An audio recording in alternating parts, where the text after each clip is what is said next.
She is the boss of what I would describe as the biggest newspaper in Spain, and it's run by a woman. And I would like to invite that wonderful lady on the stage right now, Michel Euesden. Thank you.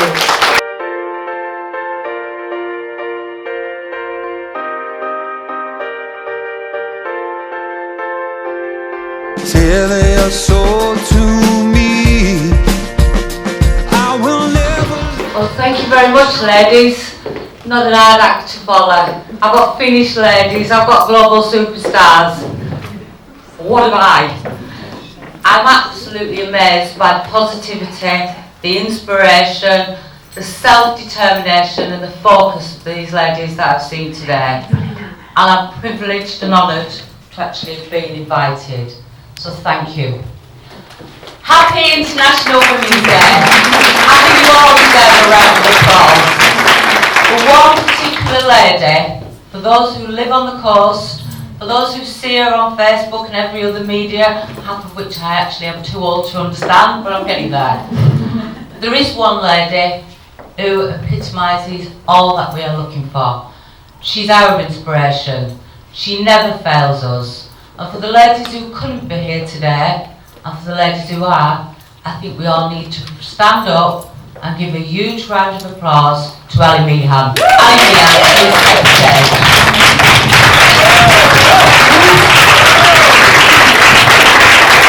Your local newspaper, on your behalf, has actually decided to award Ali these flowers as a token of our appreciation. Thank you very much, Ali Meehan.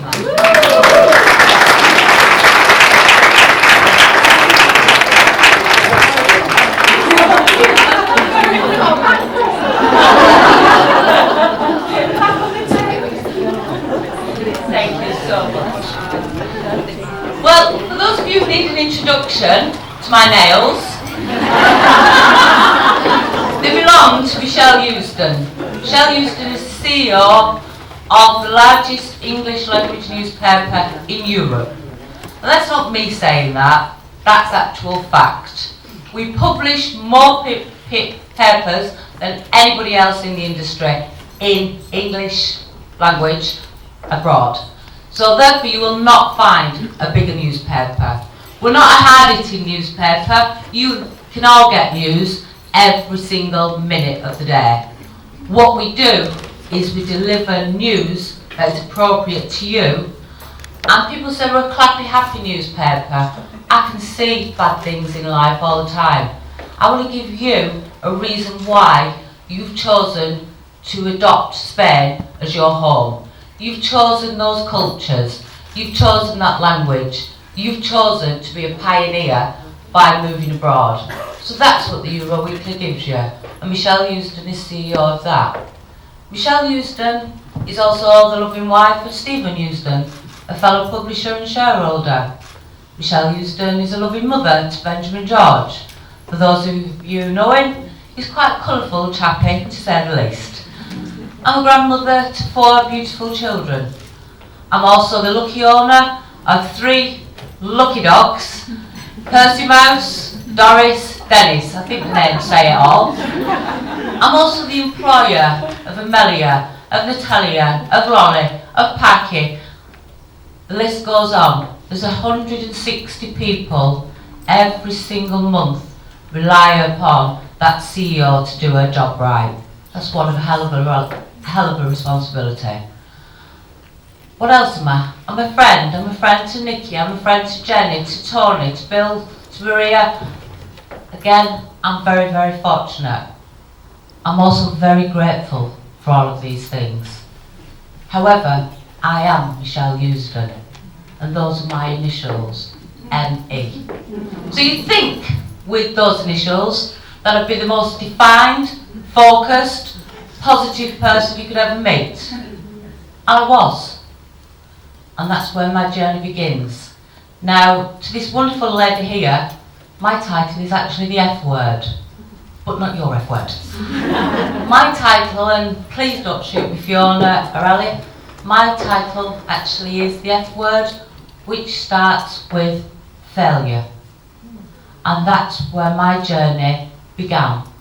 I did actually become a confident woman when I was younger. Youth is a great thing.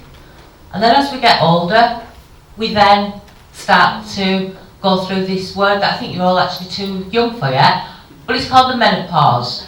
It's a great thing, it's fantastic. You blow, you get brittle hair, you become like bitter about things. You just, you know, if you think you've got a problem sleeping, honey, when you come through the menopause, you'll know about it. The air conditioning's on, the air conditioning's off. I cannot tell you, and when I used to read about the menopause, when I was your age, I used to think, it's in the mind. Believe you me, it's not in the mind.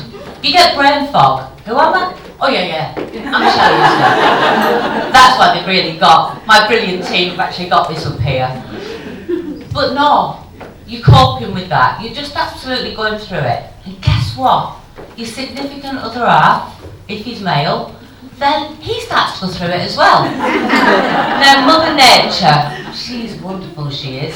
Because as we're worrying about sagging boobs and that lost libido, remember that thing, you know, I've forgotten what it was. Just give me some sleep, please. He starts to go through it, and all of a sudden, he's good looking. You know, he's a bit like a good poor, good cheese. So there you are, looking in the mirror, thinking, where the hell's my youth gone? And he's suddenly appearing. He's shaved his hair. He's grown his hair long. He's got tattoos. He's got a piercing. He's joined the gym. He's on a diet. He wants fast cars. He wants fast bikes. Don't ask what else he wants fast. So you're worried about all of this, and then all of a sudden, your kids have grown up. And all of a sudden, Mom stands for maid of money. So then again, you know, Mom, you know, I've got married, boy, I ain't got any money for the deposit. Mom, we ain't got any money for a night out. Then what do? They produce children. Grandmother means inbuilt housekeeper, means inbuilt babysitter, means bank of mom. So then all of a sudden you've got these screaming things as well. So there you are, coping with sagging boobs, loss of libido, this fast guy that you don't recognise anymore, and you've got kids there. And that's where it all like goes wrong. So on those nights that you do get into bed, finally, and you're really wanting to sleep, and you can't, and the air conditioning is on and off, and on and off, you've lost your libido, he thinks he's a rabbit. You're worried about how the kids are going to pay the bills. You're worried about how they're going to dump the grandkids on you. Hold on a minute, it is really good. Shall we celebrate being a woman?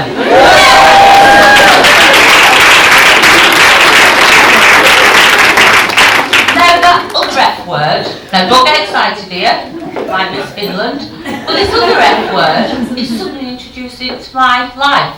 Now I'm a print girl. I'm black, I'm white, I say it as it is. So I love print. Then they bring me Facebook. And I go on Facebook. All of a sudden I've never seen such beauties. They're pouting, they're standing, they've all got happy lives. None of them have got dysfunctional families. They haven't got mothers and fathers and kids that are playing up. They haven't got friends who are just going through dramas. They haven't got the menopause, male or female. Everybody's living this wonderful happy life. So how do you feel? I know how I felt. I felt that F word, failure. And that's what I felt. Then on top of all of that, so I'm coping with all of this, and I'm looking at all these beautiful women, and they've all got like the big boobs, and they've all got the pouty lips, and they've all got the butts, and none of them have got a stomach, and they're all looking amazing, they're all holding hands. And then, actually in 2012, January, I was diagnosed with a condition called CML. For those of you who don't know what it is, please stay in your ignorance. For those of you who do, may God bless you. So then I started, and we'll make this rapid, and it wasn't rapid. It was virtually 7 years. Chemotherapy, blood transfusions, everything, you name it, it was a weekly roundup. And all of a sudden you've got that F word again, fear. You're fighting to survive. Your loss of libido is now insignificant. Your menopause is now just a tiny problem, you wish that was all you were worried about. You then start to be in intensive care. They've got you on drugs that like shrink you, make you big, make you small. You then get an imposed hibernation because you can't go out. You know, it's a bit bit difficult to like go out dancing on a stage when you've got Dolly the Drip next to you. And you actually lie there and there's nothing you can do. There's absolutely nothing. For those of you who reside in Spain, I will tell you, we have got the best health system that I've ever come across. Please don't be afraid of it. So, all of a sudden I'm faced with this. And we go through it.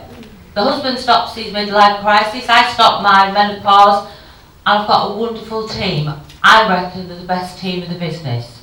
Because suddenly, they lost the leader, and they carried on. And then eventually, after the last time in intensive care, which was last year, the doctors sat us down and said, we're awfully sorry to tell you, Mr and Mrs Euesden, the drugs are actually killing your wife more than the condition. You don't tell me I'm free. Free from what? Hold on a minute, just like ring some bells or something, because that's what they're meant to do when you've had your chemotherapy and you're in remission. And they said, no, that's not what we're telling you. What we're telling you is, if we carry you on into then you will end up, we're sorry, that your organs will break down. I'm sorry if I get emotional, because it was an emotional time. And what nobody tells you is, when you've been through that, when you've fought to live, and then all of a sudden, they've taken your buoyancy aid away, they're no longer going to supply you with the drugs. They tell you to try cannabis oil, and I did. It was wonderful. And I've always been an advocate of a non-drug life. But after the drugs the doctors had prescribed, I'd try anything. It didn't work for me, but I'm not saying it wouldn't work for you. I automatically think I was going to get the munchies. I was like, I can't drive because I'm going to be high. None of those things, please believe me. But it wasn't enough. What they don't tell you after a life-threatening illness or after cancer is that people do suffer from PTSD. And I didn't realise that at the time. So there I am, free. I'm free.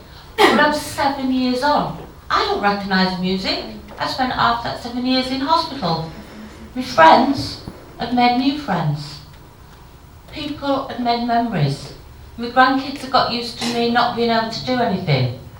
My husband, the man I loved, he'd nursed me. He'd healed the wounds. He'd nursed where they'd had to remove breasts, where they'd had to remove tumours. Because that's one thing about CML.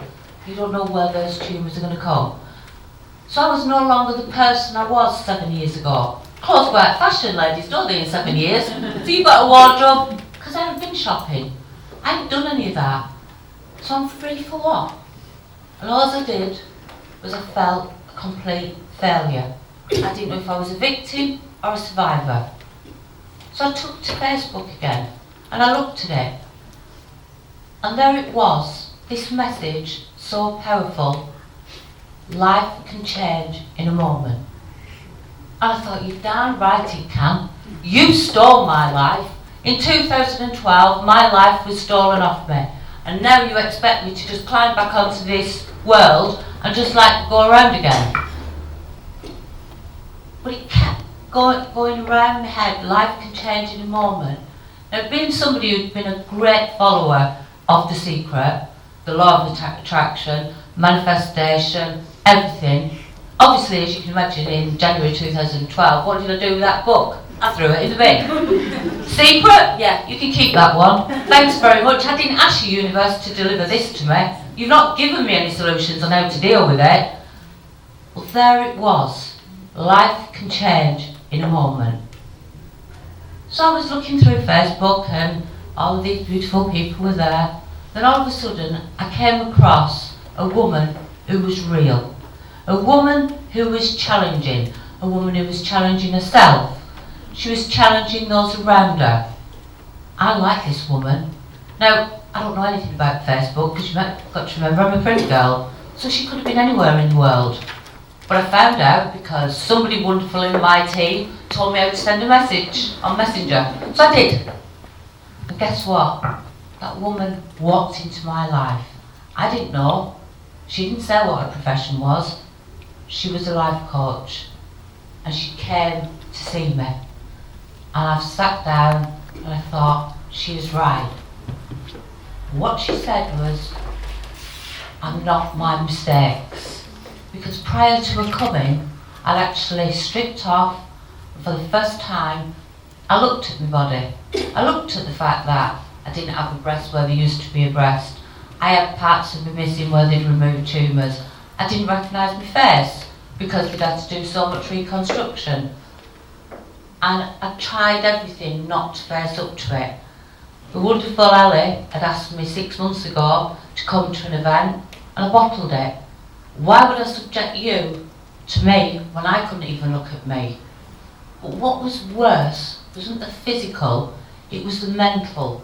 It was the habits, the bad habits I'd actually taken on board. I'd actually succumbed to bad habits. I was a decaying person. I fought so hard to actually carry on breathing that I wasn't living for any other purpose other than to exist. I wasn't striving to survive. All the words that you powerful women do every single day, I wasn't. I was angry.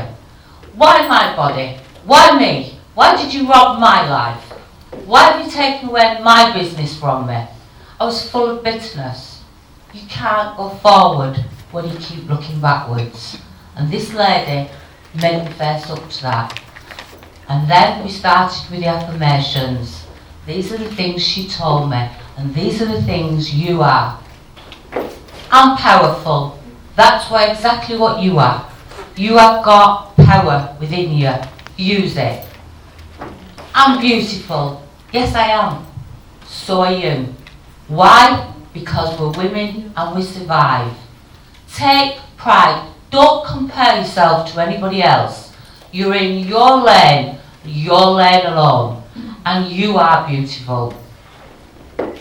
You're magical, because women do magical things. We can have no money and make a meal appear. We can actually say we're going to go out and we can make it. We can actually fake that smile when everything's going on. We can even fake that libido if we need to do. She told me all of this. And then, what did she say to me? Michelle, with affirmations, good habits, rituals, finding a mentor, she said you will learn to love your life. So with the wonderful F word, Facebook, I found on Facebook a personal trainer. Now we are talking a woman who's got a gym in her house that I can't even use illness as an excuse for. I have never walked down the steps for years to this gym, let alone for the 7 years I've been in hibernation. So all of a sudden this personal trainer turns up and he says to me, we're going to do it. And boy did we do it. I walked down the steps. I thought that was it. He didn't start telling me I was having to do like sit-ups and lift weights and do this and do the other. This is from January 2019. Yesterday I did 100 sit-ups, I did 100 leg raises, I lifted my bench weights, I spent 1 hour being challenged, and I do that 3 times a week.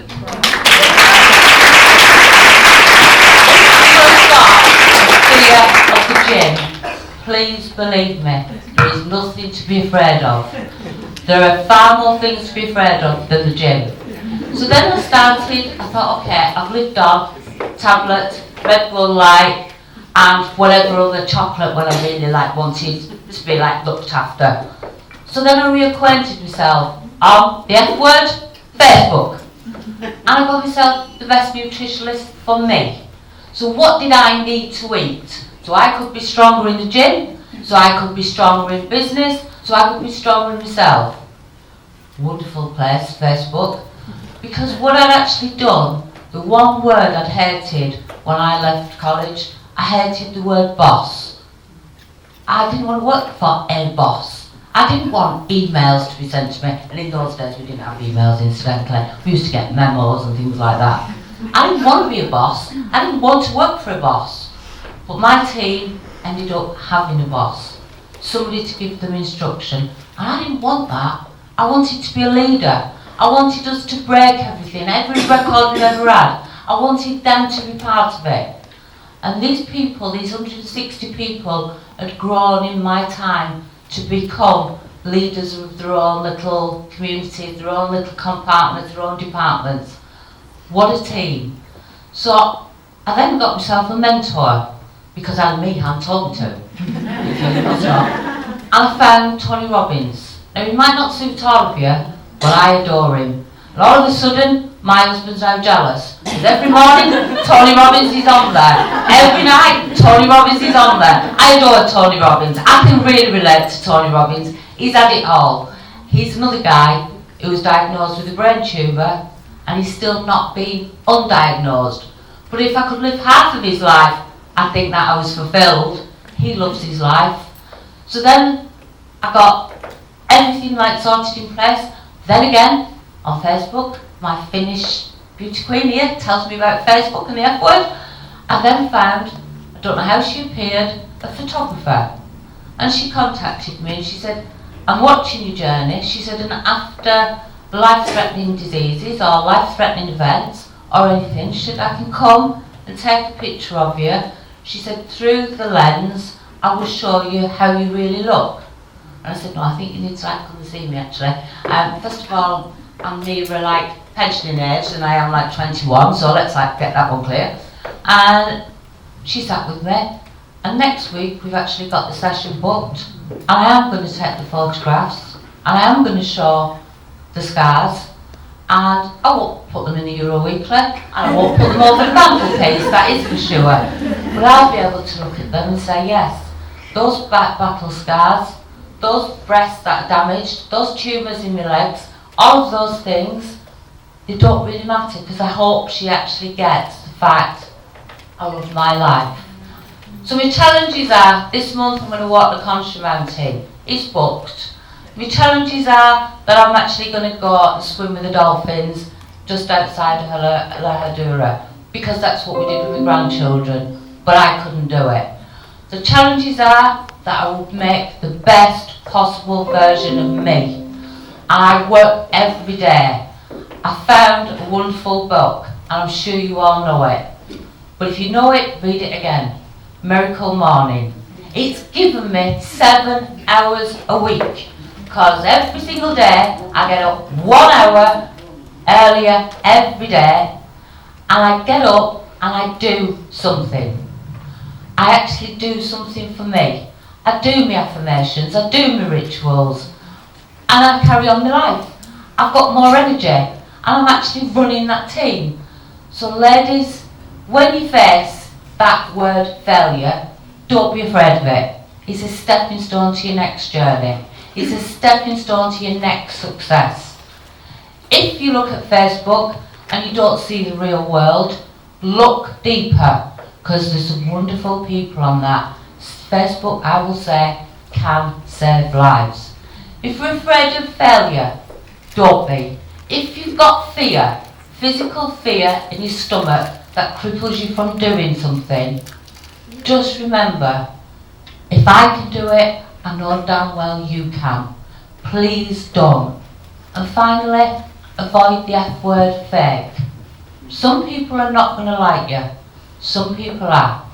But as my life coach tells me, you're all entitled to your opinions, and it's none of my damn business. So with that, you've got a great future ahead of you, because my future to me, they've taken away my hope. And without hope, nothing can grow. I've got my hope back. Today, you have rewarded me by showing me how successful women can be, how diverse women can be.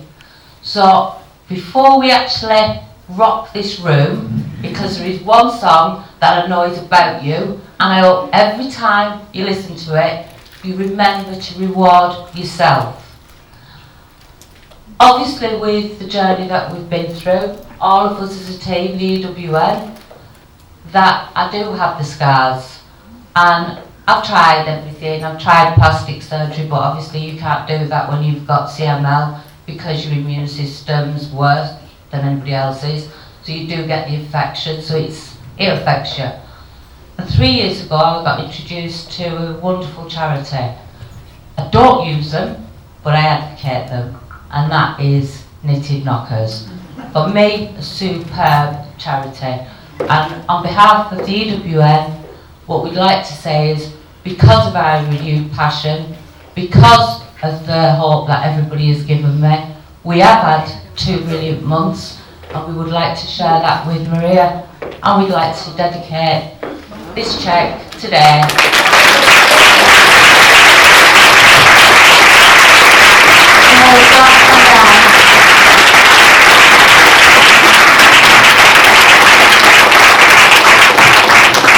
Please change other people's lives, Maria, with this, because you gave me hope at a time. Obviously you can't put that one in the bank, but you can that one. Congratulations to you. Thank you so much.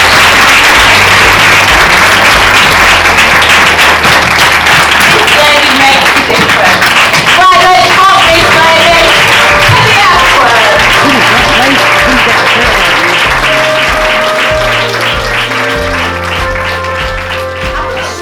To question the angels, and the answer they gave was you.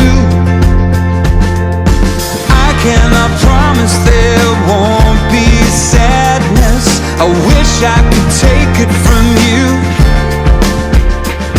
but you'll find the courage to face the madness and sing it because it's true. I love my life.